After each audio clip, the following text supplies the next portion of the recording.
Assalamualaikum warahmatullahi wabarakatuh. Apa kabarnya anak-anak hari ini? Semoga kita selalu dalam keadaan sehat dan dilindungi oleh Allah Subhanahu wa taala. Hari ini kita akan belajar tentang sumber daya alam dan bagaimana cara melestarikannya.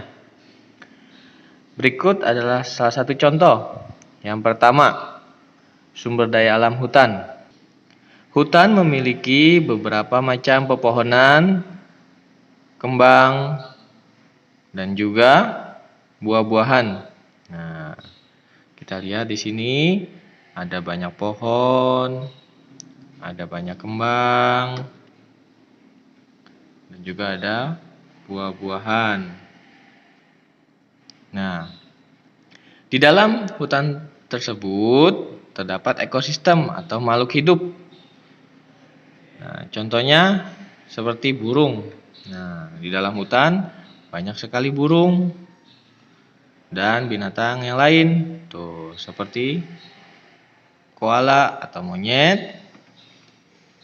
Tuh, seperti bunglon, katak, dan juga ikan. Nah, lalu bagaimana cara melestarikannya? Nah, yang pertama, tidak menebang pohon dengan sembarangan. Apabila ingin ditebang, juga harus tebang pilih. Apa itu tebang pilih? Menebang pohon yang sudah tua atau yang siap untuk ditebang. Jadi jangan sampai pohon yang masih kecil seperti ini sudah ditebang. Jadi tebangnya yang sudah tua pohonnya seperti itu. Lalu ketika sudah ditebang, jangan lupa untuk menanamnya kembali. Supaya ekosistem yang ada di hutan tetap terjaga. Selanjutnya, ekosistem sungai atau sumber daya alam sungai. Nah, sungai itu adalah aliran air yang mengalir dari hulu ke hilir. Hulu itu apa? Dari puncaknya, dari dataran tinggi. Dan hilir itu apa? Dataran yang lebih rendah. Jadi air mengalir dari atas ke bawah. Hulu itu bisa kita temukan di pegunungan dan hilir itu bisa kita temukan di dataran rendah hingga ke pantai. Nah, jadi sungai itu mengalir terus sampai ke pantai.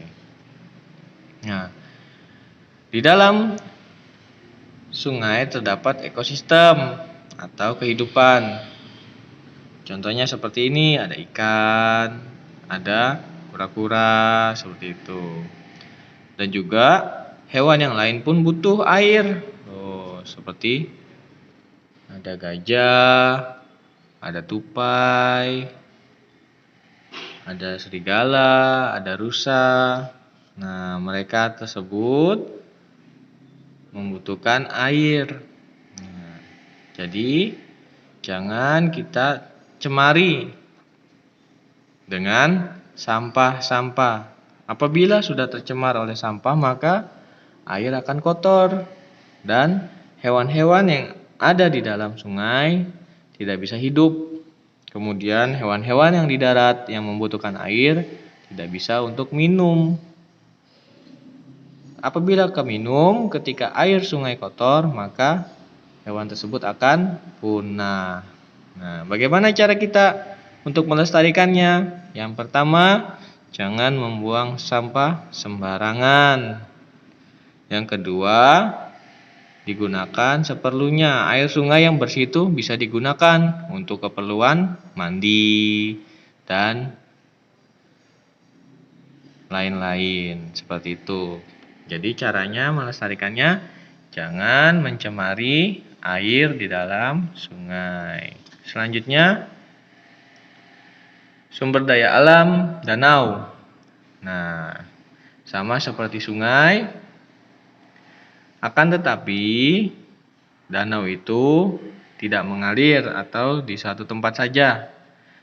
Di suatu tempat yang memiliki cekungan tuh, berbentuk cekungan dan terisi oleh air. Bisa dari air hujan atau sumber air yang lain seperti itu. Sama seperti di sungai, terdapat ekosistem atau kehidupan, ya. Tuh, kita kembali menemukan ikan, kura-kura, katak. Tuh, ada hewan yang lain yang butuh minum. Nah, kalau ikan memang kehidupannya di dalam air. Sama seperti sungai. Berarti cara melestarikannya tidak boleh dicemari dengan limbah atau sampah dan lain-lain seperti itu. Jadi, menjaga ikan tetap hidup di dalam air dan menjaga hewan tetap minum seperti itu. Coba kita bayangkan apabila sungai dan danau tercemar. Wah, kasihan ya. Hewan-hewan tidak dapat hidup, apalagi tumbuhan. Maka akan punah. Selanjutnya, sumber daya alam pantai. Nah, siapa yang suka ke pantai atau suka melihat pemandangan pantai? Tunjuk tangan. Nah, ini adalah sumber daya alam pantai. Nah, kita lihat pantai yang belum tercemar oleh limbah atau sampah, maka airnya akan jernih. Bahkan terlihat sampai dasar pantainya. Tuh, kita lihat betapa indahnya ya. Nah, di dalam pantai sendiri terdapat ekosistem, yaitu yang pertama terumbu karang. Nah, terumbu karang ini hidup. Tuh, kita lihat banyak ya terumbu karang ya. Gunanya apa sih terumbu karang? Gunanya untuk rumah-rumahnya ikan. Coba kita bayangkan kalau pantainya kotor, terdapat limbah, terdapat sampah, maka terumbu karang tidak akan tumbuh, akan mati. Lalu ikan bagaimana? Ikan tidak memiliki rumah, maka kita akan jarang melihat ikan di pinggir pantai apabila pantainya sudah tercemar. Nah, jadi banyak selain ikan juga ada kepiting, ada keong, ada ubur-ubur, dan lain-lain. Nah, lalu bagaimana cara melestarikannya? Yang pertama, sama seperti sungai dan danau. Kita tidak boleh mencemarinya dengan sampah atau limbah.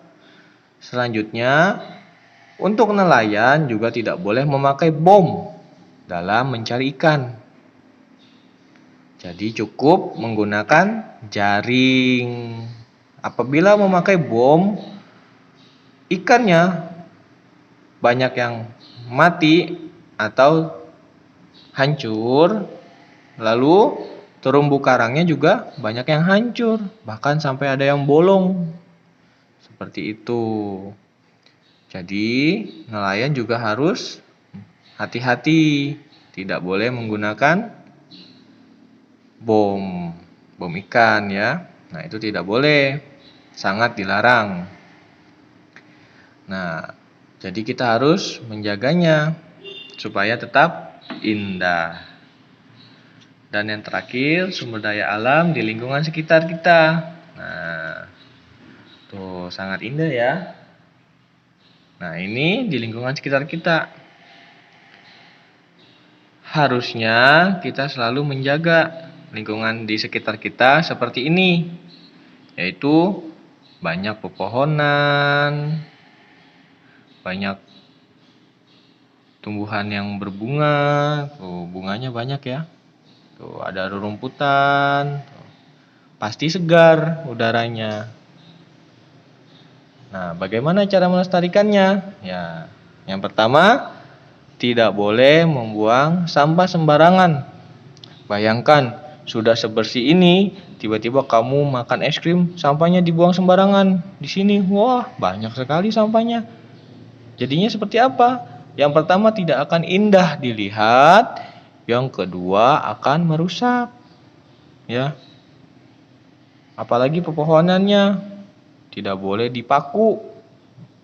Banyak sekali ya kita lihat di jalan pepohonan itu dipaku untuk memajang iklan-iklan. Nah, sebenarnya tidak boleh, itu merusak lingkungan. Nah, jadi cara menjaganya adalah menanam tumbuh-tumbuhan yang indah, tidak boleh membuang sampah sembarangan, pepohonannya tidak boleh dipaku, seperti itu.